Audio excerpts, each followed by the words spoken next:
So I had this idea. It sounds great. My friends and I want to patent it. Love it. We look online, but it's actually already patented, sort of. And here's the rest of the question. I'll just read it off.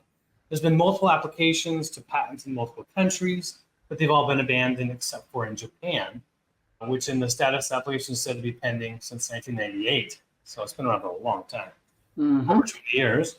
If this person has lost interest in the patent or just based on their LinkedIn career, this person's really been researching and just left it pending. Does that open it up to the market again to be patented? Great question. And I got a pretty straightforward answer here. Is it a two-letter answer?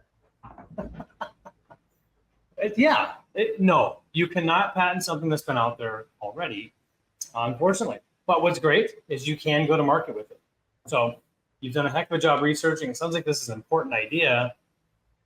I would caution you, being a patent attorney, if you think there is any additional nuance, improvement upon, what this prior invention had, anything there might be some additional novelty, something that makes this thing different above and beyond than what this other, patent that's been published in Japan for over 20 years has done.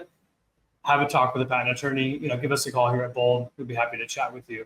But if it's exactly on or very, very close to what's already been out there, as you've found, not a good chance of getting a patent. So I wouldn't even pursue that. But what you can be sure of is that no one else has a patent on it because it's been published already. It's an automatic defense to anyone who may allege infringement. So quick answer. Thank you for that question. It's good.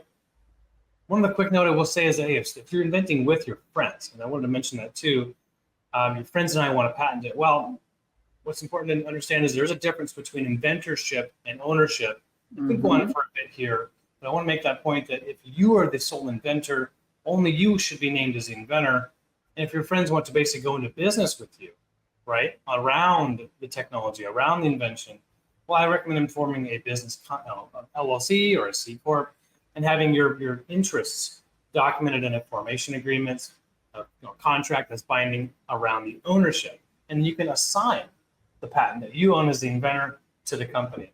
That's going to be the most sophisticated way to handle that. Make sure all parties are taken care of. Yep. Agreed. That sounds great.